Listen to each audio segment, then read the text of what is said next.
جہاں بات ہو گلگت بلتستان کی، پاکستان کے دفاع اور سیکیورٹی کی، خطے میں ہونے والی تبدیلیاں، افغانستان، کشمیر اور انڈیا، ہم رکھیں گے گہری نظر، ہم بات کریں گے حقائق اور دلائل کے ساتھ۔ میں ہوں brigadier Masood Ahmed Khan, M two M Urdu, جڑے رہیں منٹ ٹو منٹ۔ بسم اللہ الرحمن الرحیم۔ السلام علیکم ناظرین، میں بریگیڈیئر مسعود ہوں۔ آج کے اس ویلاگ میں بات کروں گا لائن آف کنٹرول کی۔ حال ہی میں لائن آف کنٹرول میں انڈیا نے سیز فائر کی وائلیشن کی اور کچھ اس میں کیجویلٹیز ہوئیں، اور ایک اور رپورٹ آپ نے سنی ہوگی، انڈیا نے کوشش کی تھرو انٹرنیشنل بارڈر پاکستان میں سمگلنگ کرنے کی۔ جو سمگلرز تھے وہ پکڑے گئے تھے، وہ ہتھیار اور منشیات کے ساتھ آئے تھے۔ لائن آف کنٹرول کی جب ہم بات کرتے ہیں، میں فوکس لائن آف کنٹرول پہ کرتا ہوں کہ لائن آف کنٹرول جو ہے یہ 1 جنوری 1949 کو جو سیز فائر لائن تھی، اس کو جو پہلے لائن بنی اس کو سیز فائر لائن کہتے تھے۔ 71 میں جب شملہ ایگریمنٹ ہوا تو اس سیز فائر لائن کا نام انہوں نے لائن آف کنٹرول رکھ دیا۔ لائن آف کنٹرول ہماری جو پاکستان کے، ہندوستان کے، جو انڈیا کے ساتھ سٹارٹ ہوتی ہے Indian illegally occupied Jammu and Kashmir کے ایریا میں، وہ NJ 9842 ہے۔ سکردو میں ایک پوائنٹ ہے، جگہ ہے، وہاں سے سٹارٹ ہوتی ہے۔ یہ گلگت بلتستان سے لائن گزرتی ہے، آزاد جموں کشمیر سے ہوتے ہوئے بمبر میں جا کے ایک جگہ ہے تھکو چک، وہاں تک آتی ہے۔ 700 کلومیٹر کی لائن آف کنٹرول ہے between Gilgit Baltistan, Azad Jammu and Kashmir with Indian illegally occupied Jammu and Kashmir کے ساتھ۔ یہ جو بارڈر ہے، چاہے یہ لائن آف کنٹرول ہے یا پھر ورکنگ باؤنڈری ہے، انٹرنیشنل بارڈر ہے، اس کو انڈیا نے بہت ایک منظم اور بھرپور طریقے سے اس کو فینس کیا ہے، اور اس کو ڈبل فینسنگ کہتے ہیں، بعض جگہوں پہ اس کو سمارٹ فینسنگ کہا جاتا ہے، میں ڈیٹیل میں جاؤں گا نہیں۔ اور اس کے بعد لیزر فینسنگ ہے، اور اس کے ساتھ ساتھ یہاں پہ واچ ٹاورز لگے ہوئے ہیں، رات کو یہاں پہ فلڈ لائٹس آن ہوتی ہیں، پیٹرولنگ ہوتی ہے، بنکرز بنے ہوئے ہیں، ویپن کے ساتھ چیزیں، لائکلی سائٹس کو کور کیا ہوا ہے۔ سو ہیومنلی پاسبل نہیں ہے کوئی یہاں سے انفلٹریشن یا ایکسفلٹریشن کر کے جا سکے۔ اور سیز فائر جو تھا، یہ جس طریقے سے جو پہلا سیز فائر ہوا 2003 میں ہوا تھا between Pakistan army and Indian army, اور سیز فائر جس کو کہا جاتا ہے، یہ لکھا ہوا کچھ نہیں ہے، یہ basically it is the understanding between the two armies done by the two DGMOs، جن کو وہ ڈسکس کرتے ہیں، ہاٹ لائن کے ذریعے بات ہوتی ہے اور ایک انڈرسٹینڈنگ ہوتی ہے۔ تو لیکن یہ جو 2003 میں جو ہوا سیز فائر تھا، اس کے بعد یہ درمیان میں بریک ہوا۔ 2003 کا جو سیز فائر تھا درمیان میں کچھ عرصہ چلا، اس کے بعد اس میں بڑی وائلیشنز ہوئی اور بے تحاشا اس میں فائرنگ انڈیا کی طرف سے ہوئی، اور معصوم کشمیریوں کی شہادتیں ہوئیں، ان کی پراپرٹیز کو نقصان پہنچا۔ پھر ایک اور سیز فائر ہوا کہ 2021 میں 24-25 فروری کی رات سے یہ امپلیمنٹ ہوا، مڈ نائٹ سے،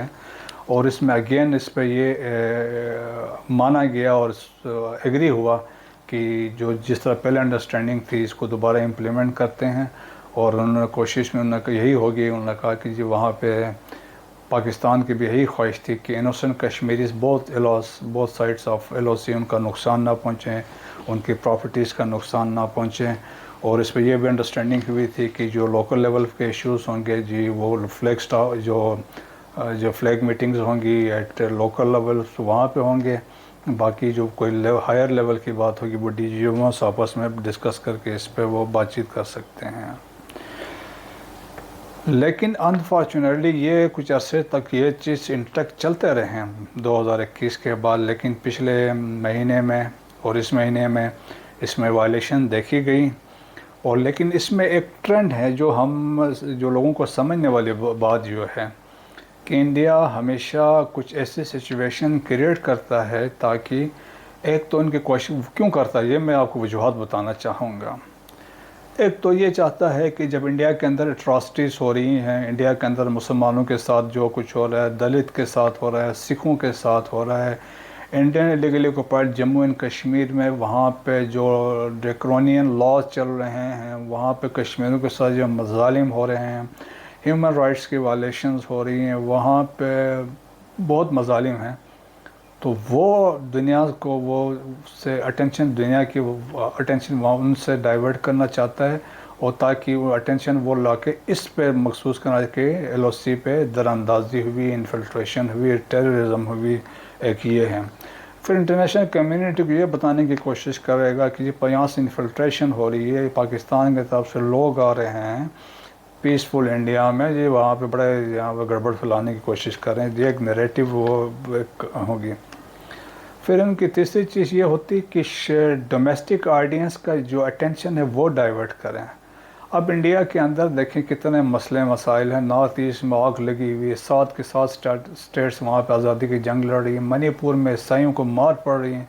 ان کے چرچز جلائے جا رہے ہیں، سکھوں کے ساتھ کیا ہو رہا ہے، ان کے لیڈرز جو ہیں وہ پکڑے جا رہے ہیں، دلت کی زندگی کوئی نہیں ہے، مسلمانوں کو گایوں کے گوشت کھانے کے چکر میں مارا جا رہا ہے، لو جہاد، گھر واپسی، اور ان تو بہت ساری چیزوں میں مسلمانوں کا ہے۔ ابھی حال ہی میں ہریانہ میں ہم نے دیکھا میوات میں کیا ہوا، وہاں بھی مسلمانوں کو مار پڑ رہی ہے، تو ان کے کوئی پھر اوپر سے پولیٹیکلی وہاں انسٹیبلٹی انڈیا میں آ رہی ہے، کانگریس والے اسٹرینتھ گین کر رہے ہیں، ایک الیکشن وہ کرناٹکا میں بی جے پی ہار گئی ہے، تو اب وہ چاہتے ہیں کہ ڈومیسٹک آڈینس کا بھی جو اٹینشن ہے وہ بھی اس کو بھی ڈائیورٹ کریں۔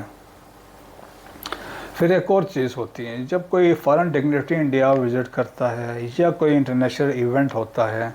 تو اس طرح کی کہانیاں سچویشن بلڈ کرتے ہیں، فالس فلیگ آپریشن کرتے ہیں، تاکہ ان کو یہ بتایا جا سکے جی یہ دیکھیں پاکستان یہ کر رہا ہے، یہ پاکستان کی طرف سے انفلٹریشن ہو رہی ہے، پاکستان سے فائرنگ ہو رہی ہے،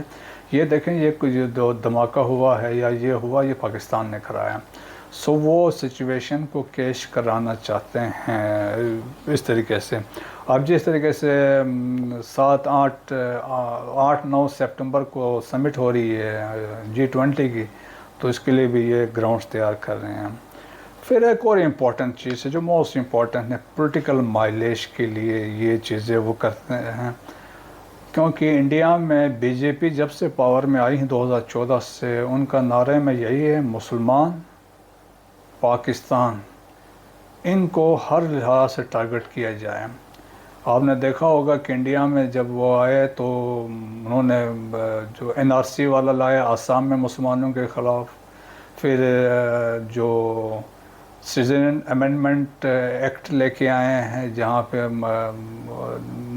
وہ بھی غیر مسلمانوں کے خلاف ہے، جس میں باہر سے ہندو، سکھ، عیسائی و پارسی آ کے انڈیا میں سٹیزن شپ لے سکتے ہیں لیکن مسلمان نہیں لے سکتے ہیں، تو مسلمان سینٹرک ان کے جو اقدامات ہیں وہ ہیں۔ تو ابھی یہ جو ہیں ابھی یہ چیز اچھال رہے ہیں، کیونکہ ابھی آگے 5 اسٹیٹس میں الیکشن ہونے، کرناٹک میں تو یہ پہلے سے ہار چکے ہیں، اور اگلے سال جو ہیں الیکشنز ہونے ہیں، جنرل الیکشنز ہونے تھے مئی 2024 میں، تو گراؤنڈ ابھی سے تیار کر رہے ہیں۔ ستیہ پال ملک نے اب ریسنٹلی کہا ہے کہ انڈیا جو ہے بی جے پی جو ہے وہ کسی بھی لمٹ پہ جائے گی، فالس فلیگ آپریشن بھی کروائے گی، کسی طرح ایونٹ کر کے پاکستان کے ساتھ کنفرنٹریشن کریں، کچھ کارروائی کریں، اور اس کے بعد وہ ووٹ کے لیے استعمال سچویشن کو کیا جائے۔ تو ایک وہ فیکٹر ہے۔ پھر ایک اور فیکٹر کیا ہوتا ہے، وہ پاکستان کو پرووک کرنا چاہتے ہیں کہ پاکستان اس کا جواب دے، پاکستان تاکہ ایک سچویشن بلڈ ہو،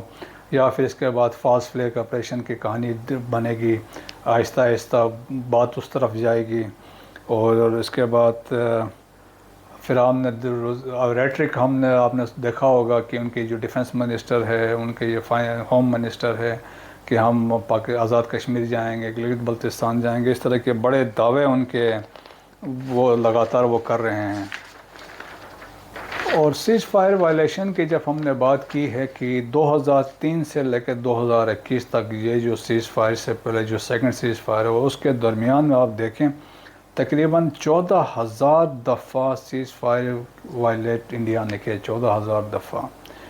اور اس میں 310 سویلین جو آزاد کشمیر کے تھے ان کی شہادت ہوئی، اور سب سے میکسیمم جو سیز فائر کی وائلیشن ہوئی 2014 سے 2018 میں درمیان تھی، وہ 12,035 کے قریب سیز فائر وائلیشن تھی، اور ورسٹ جو کہتے ہیں جو پیریڈ تھا وہ 2018 سے لے کے 2020 کا تھا، جب یہ گراؤنڈ ڈیولپ کر رہے تھے آرٹیکل 370 کو اسکریپ کرنے کے لیے.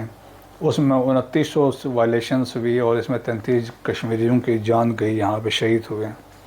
اور انڈیا نے یہاں تک تھا کہ ایون ملٹری آبزرور گروپ جو ہے جو دونوں سائڈ پہ آپریٹ کرتا ہے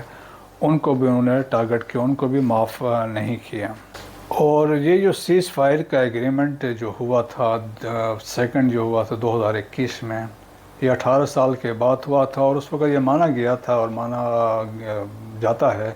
کہ یہ ایک بڑی سگنیفیکنٹ ڈیولپمنٹ تھی as far as the Indian Pakistan relations are concern. اور پاکستان کا زیادہ کنسرن یہ تھا کہ کشمیری جو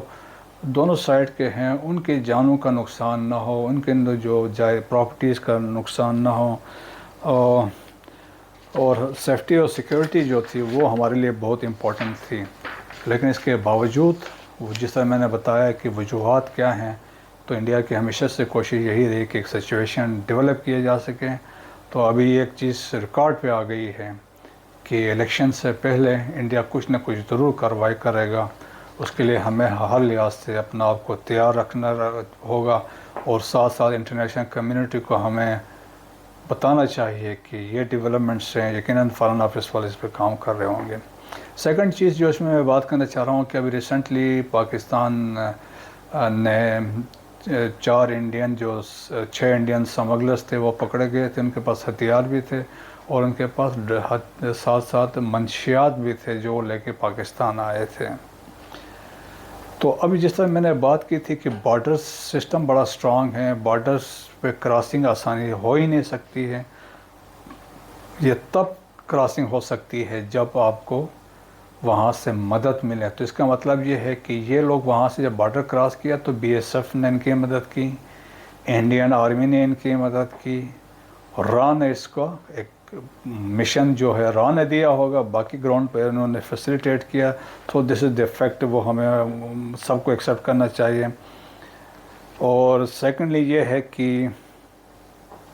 یہ جو لے کے آئے ہیں ڈرگس لے کے آتے ہیں یا ویپنس لے کے کیوں آئے ہیں؟ جس طرح میں نے پہلے بتایا ہے کہ یہ جس طریقے سے جو لاہور میں کچھ جو آپریشن جو کچھ وارداتیں ہوئی تھی، جوہر ٹاؤن کا جو تھا اس میں انڈیا کا ہاتھ تھا، مقامی لوگ اس میں شامل تھے. یا ایک سکھ لیڈر کو لاہور میں ابھی اسیسنیٹ کیا تھا پنجاور،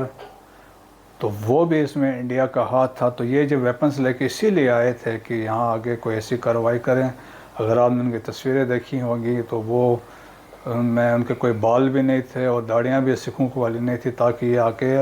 عام پبلک میں گل مل جائیں اور یہ پاکستان کس طریقے سے نقصان کر سکیں، یا جو یہاں پہ لوکل ان کے جو سمپتائزرس ہیں، ایجنٹس ہیں، ان کو یہ منشیات دیں، ویپنس دیں. تو یہ اس میں پاسبلٹی اس میں بھی ہے. ابھی حال ہی میں ایک انڈین نیشنل انویسٹیگیشن ایجنسی ہے، انہوں نے 13 بندے اریسٹ کیے ہیں جو سری لنکا جا رہے تھے اور ان کے ساتھ ویپنز بھی تھے اور ڈرگز بھی تھے. تو ابھی سوال یہ پیدا ہوتا ہے کہ جب انویسٹیگیشنز کی انیشلی تو انہوں نے یہ بتایا کہ وہ سری لنکا جا رہے تھے، نارتھ سری لنکا میں جافنا والی سائڈ میں جا کے وہ LTTE جو کسی زمانے میں وہاں پہ ایکٹیو تھی، وہ سری لنکن آرمی نے ان کو ایلیمینیٹ کر دیا تھا. ان کو دوبارہ وہاں پہ ان کو زندہ کرنا چاہ رہے تھے، ریوائیو کرنا چاہ رہے تھے. NIA نے پکڑا، لیکن ان کو لانچ کرنے والے تھے پیچھے سے را کا ہاتھ تھا اس میں.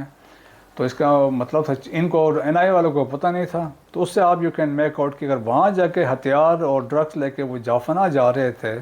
LTTE کو ریس کرنے کے لیے، تو یہ جو یہاں پہ آئے ہیں تو یہ بھی اسی مقصد کے لیے آ رہے تھے کہ یہاا پہ بھی ایک لا اینڈ آرڈر سچویشن یا ایکسپلوژن کیا جائے پاکستان کے اندر. اور اسی طرح حال ہی میں ایک اور ایک انسیڈنٹ ہوا تھا ایک فاسٹ فلیگ آپریشن کے لیے، جو بڑے میڈیا میں یہ بات آئی. انڈیا نے کوشش یہ کہ کچھ کشمیریوں کو انہوں نے تیار کیا کہ یہاں آزاد کشمیر والی سائڈ سے وہ انفلٹریٹ کریں، وہ ساتھ ویپنز بھی لے کے آئیں، ڈرگز بھی لے کے آئیں. اور اس کے بعد انہوں نے کہا تھا کہ باقی ہم یہاں پہ آئیں گے تو آپ کو ریسیو کریں گے، اس کا کچھ نہیں ہوگا، پھر آپ کو چھوڑ دیں گے. الٹیمیٹلی جب بعد میں جو ہماری ایجنسیز نے ڈسکلوز کیا، پروگرام یہ تھا کہ ان کو وہاں سے انفلٹریٹ کروا کے نزدیک لانا تھا اور انکاؤنٹر میں بارڈر کے پاس مار دینا تھا، اور پھر ان کے بعد سے ہتھیار برآمد کرانا تھے جو آلریڈی انہوں نے تیار رکھے ہوئے تھے کہ یہ پاکستان سے لوگ آ رہے تھے، یہ ویپنس لے کے آ رہے تھے، یہ ڈرگس لے کے آ رہے تھے. یہ پنچ سیکٹر میں کرنا تھا، لیکن ٹائم سے پہلے یہ چیز ڈیٹیکٹ ہوئی تو یہ اس طرح کر نہیں سکے. سیکنڈ جو ہیروئن کو پروسیس کرنے میں جو سب سے امپورٹنٹ چیز ہے وہ کیمیکل ہے، اور India is the largest producer of that chemical. So mostly Afghanistan میں جتنے پیچھے کیمیکلز سمگل ہوتے رہے وہ انڈیا سے آتے تھے. سو انڈیا میں اس میں بھی انڈیا کا ہاتھ ہے. تو ان سب کارروائیوں کا مقصد کیا ہے؟ پاکستان کو ملائن کرنا، پاکستان کو انٹرنیشنلی ملائن کرنا کہ پاکستان ایک ارسپانسیبل اسٹیٹ ہے، پاکستان ایک ٹیررزم کو بڑھاوا دے رہا ہے، اور پاکستان کے ساتھ سینکشنز ہونے چاہیے. پاکستان کو سو اینڈ سو جو ان کے مقاصد ہے پاکستان کو ڈسٹیبلائز کرنے کے لیے حتی الامکان ان کی کوششیں. لیکن افواج پاکستان، پاکستان آرمی اور پاکستان کے تمام ادارے بالکل باخبر ہیں کہ ریجن میں کیا ہو رہا ہے، اور وطن کی مٹی کے لیے، وطن کی دفاع کے لیے ہر قسم کی قربانی دینے کو تیار ہیں. اور انشاءاللہ افواج پاکستان